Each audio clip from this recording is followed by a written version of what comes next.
Halo teman-teman, bantu channel ini untuk berkembang ya. Klik tombol subscribe dan jangan lupa untuk like and share video ini.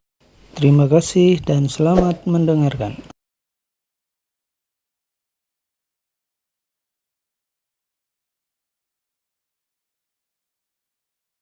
Bab 87.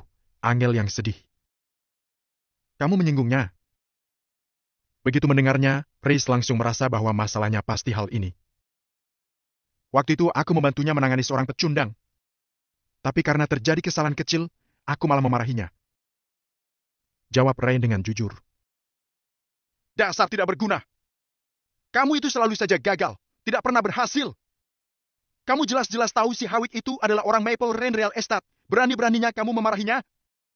Bahkan jika dia hanya penjaga pintu Maple Rain Real Estate, posisi itu berada di luar imajinasi kita. Sekarang cepat minta maaf kepada Hawik. Ingat, minta maaf yang tulus. Reis jadi semakin marah, bahkan memaki Rain sambil menunjuknya. Rain juga tahu bahwa masalah ini bukan masalah kecil. Direktur Hendrik sendiri sampai menelponnya, jelas ini bukti yang cukup kuat untuk membuktikan betapa dihargainya Hawik di Maple Rain Real Estate. Sial! Kalau bukan karena Valentino si pecundang itu, aku tidak akan merendah seperti ini. Begitu memikirkannya, Rain kembali menumpahkan kekesalannya pada Valentino. Dia bukan tipe orang yang suka menyimpan dendam, jadi dia putuskan malam ini juga dia harus mencari cara menghadapi Valentino. Menjelang malam, akhirnya Angel terbangun. Angel, apa kamu sudah merasa lebih baik? Valentino pun melangkah maju dan bertanya. Angel melihat sekeliling dengan bodoh, lalu bertanya dengan heran. Valentino, kenapa aku ada di sini? Bukannya aku pergi menemui Chloe? Angel masih merasa pusing sehingga tidak bisa mengingat apa yang terjadi setelah dia mabuk. Kamu terlalu banyak minum. Chloe menelponku, lalu aku membawamu pulang. Valentino terdiam sejenak. Pada akhirnya, dia tidak mengatakan yang sebenarnya. Dia takut Angel tidak bisa menerima kenyataan. Baiklah. Angel menepuk kepalanya, lalu meminum beberapa teguk air dan bersiap untuk bangun dari tempat tidur. Saat aku tidur, apa kamu selalu di sini menjagaku? Angel tiba-tiba bertanya saat melihat ekspresi lelah Valentino. Lagi pula, aku tidak ada urusan apapun, jadi aku temani kamu saja. Jawab Valentino sambil menyentuh ujung hidungnya. Mulut Angel bergerak kecil. Meski tidak mengatakan apa-apa, dia tetap merasa sangat tersentuh dalam hati. Bukan berarti Angel tidak tahu karena tidak pernah mengungkapkannya. Dia dapat merasakan dengan sangat jelas seberapa baik perlakuan Valentino kepadanya. Setelah makan malam, Valentino mengajak Angel jalan-jalan dan Angel menyetujuinya. Mereka berdua berjalan perlahan di sekitar rumah, sementara Valentino sedang berpikir bagaimana caranya memberitahu Angel supaya menjauh dari Chloe. Cukup lama Valentino memikirkannya, tapi dia tetap tidak menemukan caranya. Valentino, apa ada yang mau kamu katakan? Angel bisa menangkap kejanggalan Valentino, sehingga dia bertanya duluan. Menurutmu, Chloe bagaimana? Tanya Valentino dengan ragu. Chloe? Kami sudah kenal selama 7 atau 8 tahun. Dia cukup baik, hanya saja kadang dia suka membanding-bandingkan, tapi sisanya menurutku tidak ada masalah. Jelas Angel. Kemudian, Angel menatap Valentino dengan ragu. Kenapa kamu tiba-tiba menanyakan ini? Valentino terdiam selama 30 detik sebelum akhirnya berkata. Hari ini, dia ingin mencelakaimu. Aku yang menyelamatkanmu. Valentino merasa bukanlah hal yang baik baginya untuk menyembunyikan hal ini dari Angel. Kalau dia tidak menyadarkan Angel bahwa banyak orang jahat di dunia ini, bahkan meski Chloe menghilang dari kehidupannya, pastinya masih akan ada banyak Chloe lainnya yang muncul di kemudian hari. Hanya karena kali ini Valentino bisa menyelamatkan Angel, bukan berarti dia bisa menyelamatkannya setiap saat. Angel yang sangat baik hati ini sangat mudah dirugikan. Mendengar kata-kata Valentino, Angel melirik Valentino dengan pandangan kosong, kemudian menggelengkan kepalanya dengan cepat. Tidak mungkin, bagaimana mungkin Chloe mencelakaiku? Dia baru saja putus dengan Hawik, jadi dia terlalu sedih dan ingin mencari teman minum. Angel tidak percaya sama sekali. Ini tidak sesederhana pikiranmu. Dari awal dia bekerja sama dengan Rain untuk membuatmu mabuk. Valentino tidak menyelesaikan ucapannya, dia yakin Angel sudah mengerti maksudnya. Tentu saja Angel terkejut mendengar perkataan itu. Dalam hati, Dia bahkan tidak berani mempercayai apa yang dia dengar. Bahkan meski hubungan mereka sekarang ini tidak terlalu baik, Chloe tidak akan pernah melakukan hal seperti itu untuk menyakiti dirinya sendiri. Chloe membuat dirinya mabuk, lalu menyerahkannya kepada Rain. Ini sangat tidak masuk akal. Valentino, katakan yang sebenarnya. Apa yang kamu katakan itu benar? Angel merasa sangat tidak nyaman. Ya. Valentino mengangguk datar.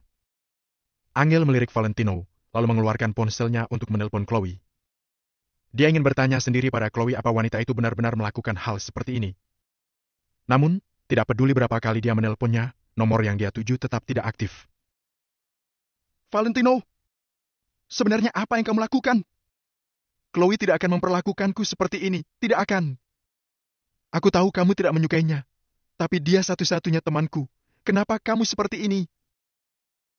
Angel tiba-tiba berteriak pada Valentino seperti orang gila. Setelah berteriak, dia berjongkok tanpa suara, lalu menangis tak terkendali. Karena Valentino, Angel selalu diejek oleh banyak orang. Dalam 3 tahun terakhir, dia telah menumpahkan semua keluh kesahnya pada Chloe. Dia sudah menganggap Chloe sebagai sahabatnya, bahkan sebagai keluarganya. Namun, sekarang Chloe malah memperlakukannya seperti ini. Angel sungguh tidak bisa percaya dan tidak mau menerima kenyataan ini. Valentino terdiam melihat Angel yang berjongkok di tanah dan terus menangis tanpa henti. Dia merasa kasihan pada Angel, tapi ada beberapa hal yang harus Angel tanggung sendiri. Tidak. Aku tidak percaya, aku akan pergi menemui Chloe sekarang. Aku ingin dia sendiri yang mengatakan bahwa dia tidak melakukannya. Valentino, kamulah yang berbohong padaku. Tiba-tiba Angel bangkit berdiri, berbalik lalu berlari keluar kompleks. Angel, tenanglah, Angel. Valentino buru-buru mengejarnya. Gluduk. Entah sejak kapan awan gelap terus berkumpul di langit. Yang jelas sekarang awan gelap itu bergulung-gulung disertai guntur dan sambaran kilat. Saat guntur dan kilat mengamuk, hujan mulai turun dari langit. Angel tidak peduli akan Valentino yang mengejarnya. Dengan air mata berlinang, dia berlari ke depan tanpa tujuan. Sahabatnya mengkhianatinya. Betapa sedih dirinya yang hatinya sangat rapuh dan emosional ini. Angel! Valentino mengejar Angel, kemudian memeluknya erat-erat. Meski hujannya tidak deras, gerimisnya semakin besar. Aku tidak percaya. Aku tidak percaya. Valentino, kenapa kamu berbohong padaku? Angel menangis sejadi-jadinya ditemani hujan. Valentino tidak tahu bagaimana caranya membuat Angel mempercayainya. Saat ini, cahaya yang kuat tiba-tiba bersinar di kejauhan, 10 kali lebih terang dari lampu mobil. Valentino mengangkat kepalanya dan baru tersadar bahwa cahaya itu berasal dari sebuah mobil yang sepertinya sudah dimodifikasi. Brum! Brum! Deru mesin mobil semakin dekat. Seberkas cahaya yang muncul itu melaju cepat ke arah Valentino dan Angel. Angel berhenti menangis dan perlahan-lahan mengangkat kepalanya. Bab 88, Kerusuhan di Malam Berhujan. Ciit. Mobil yang di paling depan tiba-tiba menginjak rem, berhenti 5 meter dari Valentino dan Angel. Lampu mobil yang sangat menyilaukan mengarah ke Valentino, sehingga untuk sesaat, pandangan mata Valentino menjadi kabur. Hai Empia, aku memang sedang mencarimu, tapi kamu sendiri malah kemari. Kemudian, mobil pintu terbuka, lalu kedengaran suara tawa sinis Rain. Valentino baru paham kalau ternyata orang-orang ini adalah bawahan Rain. Berani-beraninya Rain mencari Valentino untuk membalas dendam. Apakah Rain tidak menerima peringatan Pak Hendrik? Bam! Bam! Bam! Belasan mobil mengepung Valentino dan Angel. Satu persatu pemuda yang berpakaian rapi pun turun dari mobil. Valentino melirik mereka semua. Kemudian dia mengerti, sepertinya para pemuda ini adalah anak-anak orang kaya kota New. Valentino, mereka ini! Angel terkejut, dia menggenggam lengan Valentino. Tidak apa-apa, hanya segerombolan ikan teri. Ucap Valentino. Hai MPH. Nona Angel, padahal hari ini kita hampir bisa bersama, tapi Valentino malah datang mengganggu. Menurutmu, aku harus menghukumnya, kan? Kata Rain sambil melihat Angel dengan tatapan serakah. Saat Angel mendengar perkataan Rain, Angel tercengang. Dia segera bertanya. Apa maksudmu? Apa maksudku? Rain tertawa sinis. Apakah sahabat baikmu, Chloe, tidak memberitahumu? Aku memberinya sebuah villa, jadi dia akan membuatmu mabuk lalu mengantarkanmu kepadaku. Ini adalah sebuah transaksi yang legal, kan? Demi kamu, aku rela mengorbankan satu villa. Kamu bisa lihat kan betapa tulusnya perasaanku padamu? Sedangkan Valentino si sampah ini, apakah dia bisa membelikanmu sebuah rumah? Hahaha. Ryan berbicara sambil tertawa terbahak-bahak. Anak-anak orang kaya lainnya yang berada di sekitar juga ikut ketawa. Kini di mata mereka, Valentino terlihat seperti badut yang untuk mereka menertawakan. Sedangkan Angel tampak terkejut. Akhirnya dia tahu kalau Valentino tidak membohonginya. Chloe benar-benar telah bersepakat dengan Rain untuk mengkhianati Angel. Valentino, maaf. Angel merasa sangat bersalah. Tadi Angel masih merasa kalau Valentino sedang membohonginya dan Angel sama sekali tidak mempercayai Valentino. Tidak apa-apa. Aku hanya ingin kamu tahu siapa itu teman, siapa itu bajingan. Ujar Valentino. Karena kesalahpahamannya dengan Angel sudah selesai, berikutnya Valentino akan fokus pada bagaimana cara menangani para brengsek ini. Kamu bukannya pandai menghancurkan mobil? Kalau kamu berani, biarkan aku melihatmu menghancurkan mobilku sekarang juga. Rain tersenyum sinis sambil menatap Valentino. Angel tidak mengerti dengan maksud dari kata-kata Rain. Menghancurkan mobil? Apakah Valentino telah menghancurkan mobil orang? Nona Angel tidak tahu, ya. Suami sampahmu ini hebat sekali. Dia telah menghancurkan Maseratiku. Menurutmu, siapa yang aku harus cari untuk ganti rugi mobilku? Bagaimana kalau aku mengambilmu sebagai pembayaran? Hehe. Rain tersenyum dengan mengerikan. Kedua mata Angel langsung melebar. Valentino telah menghancurkan mobil Rain? Angel pernah melihat mobil Maserati Rain. Saat itu di depan toko sepatu Gucci, Rain mengendarai mobil tersebut. Selain itu, mobil Rain sepertinya model edisi terbatas yang harganya beberapa miliar. Valentino ternyata telah menghancurkan mobil tersebut. Kemudian, Angel tiba-tiba paham kalau Valentino menghancurkan mobil Rain pasti untuk melampiaskan amarah Angel. Valentino menatap Rain dengan ekspresi datar dan berkata, "Omong kosongmu banyak sekali. Valentino, kamu berhentilah menatapku seolah-olah kamu itu raja.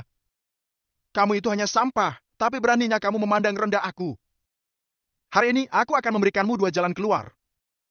Yang pertama, biarkan Angel pergi bersamaku, lalu besok pagi kami akan mengantarkannya pulang. Hehe.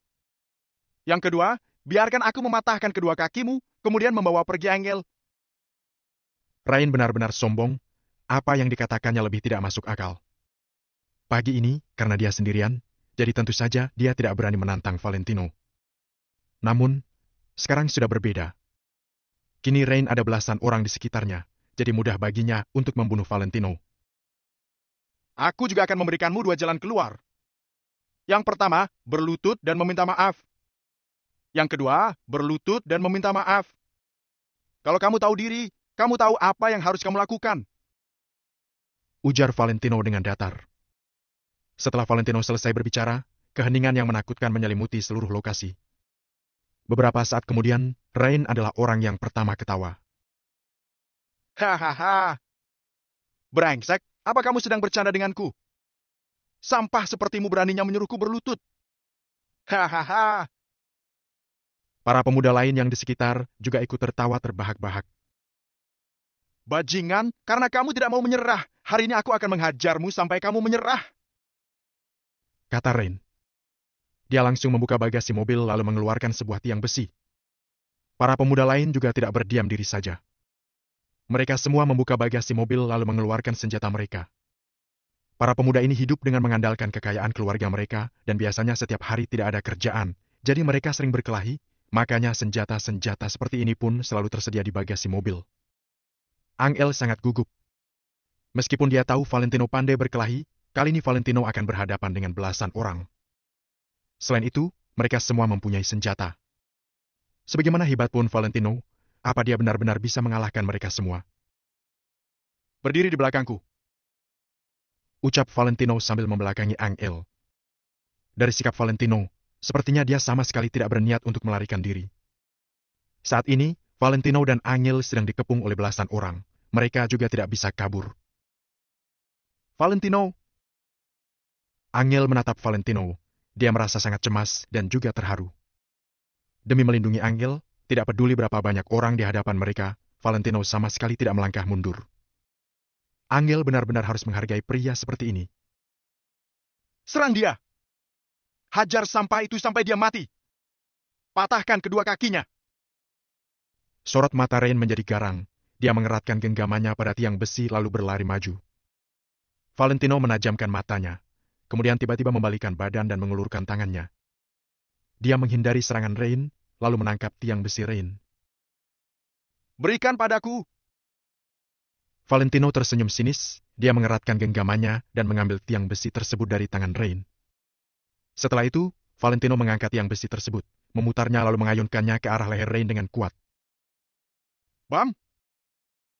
Serangan Valentino langsung menghantam leher Rain, sehingga Rain terjatuh ke samping. Brengsek! Beraninya kamu memukul Tuan Muda Rain! Hajar dia!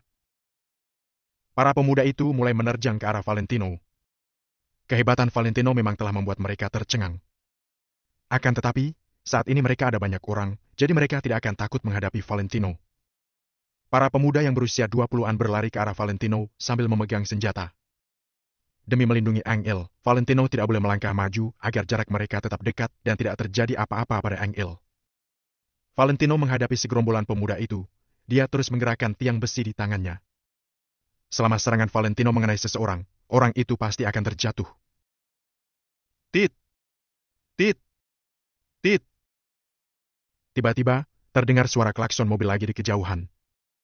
Pada saat yang sama, ada lampu mobil yang lagi-lagi menerangi arah sini, benar-benar menyilaukan. Semua orang berhenti bergerak, mereka melihat ke arah cahaya lampu mobil dan kebingungan. Tuan Muda Rain, apa kamu ada memanggil orang lain lagi? Tanya seorang pemuda. Rain memegang lehernya. Ekspresinya tampak curiga.